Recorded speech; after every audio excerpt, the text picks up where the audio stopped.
Assalamualaikum warahmatullahi wabarakatuh. Ya anak-anak, kita mulai ke materi selanjutnya. Yang kemarin sudah Ibu jelaskan tentang bangun datar. Nah, untuk sekarang adalah tentang transformasi bangun datar.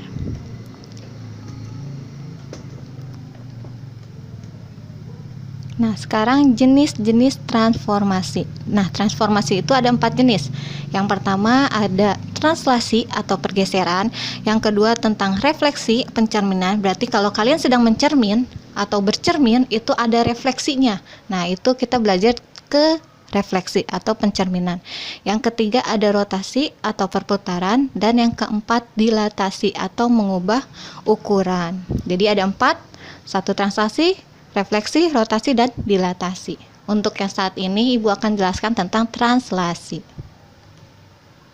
Ya, translasi atau pergeseran adalah suatu transformasi yang memindahkan suatu bangun datar dengan jarak dan arah tertentu atau dengan cara digeserkan.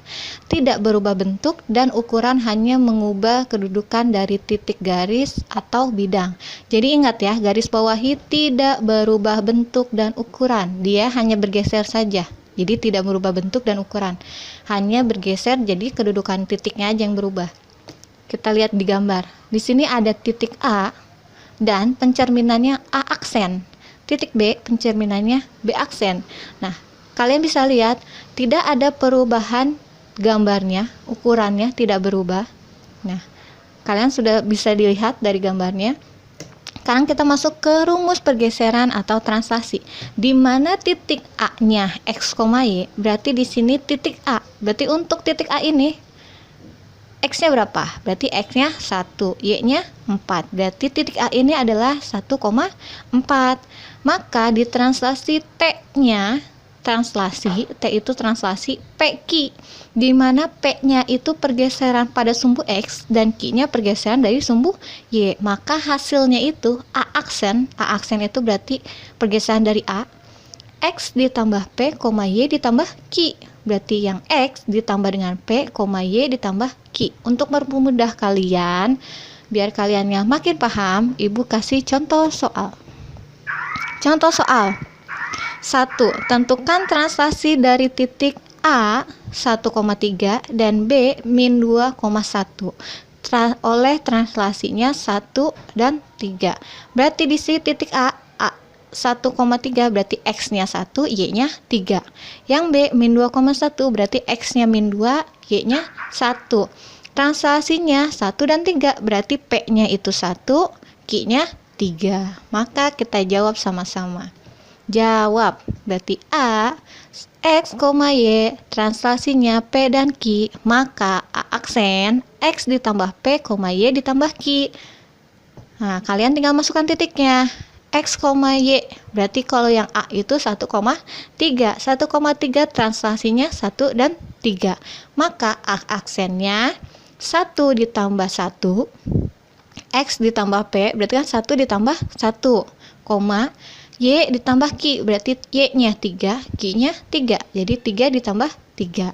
Maka hasil titiknya yaitu pergeseran dari A-nya 2,6. Jadi kalau titik A-nya 1,3, A aksennya atau pergeseran A-nya jadi 2,6. Sekarang untuk titik yang B-nya, rumusnya hampir sama. Cuman penulisan titiknya aja jadi B bukannya A. Berarti B-nya itu X-nya min 2, Y-nya 1. Translasinya 1 dan 3. Maka min 2 ditambah dengan 1 dan 1 ditambah dengan 3. Berarti min 2 ditambah 1, 1 ditambah 3. Maka hasil translasi untuk yang B-nya adalah min 1,4. Itu untuk contoh nomor 1. Sekarang contoh nomor 2. Bu, gimana kalau nggak ada titiknya? Nah, sekarang suatu persamaan garis lurus Y sama dengan 3X plus 5. Ditranslasikan 2 dan 1. Tentukan persamaannya. Bu, ini gimana ya? Kok ini nggak ada titiknya? Nah, berarti kalian harus mencari titiknya terlebih dahulu. Pakai persamaan. Di mana X aksen sama dengan X ditambah P. Ya kan? X aksen berarti X ditambah P, Y aksen Y ditambah Q, berarti X ditambah P sama dengan P-nya berapa? 2. Karena di sini transaksinya 2 dan 1. Berarti P-nya 2, Q-nya 1. Berarti X aksen sama dengan X ditambah 2. Maka X tinggal X aksennya pindah ruas. Jadi E aksen dikurang 2.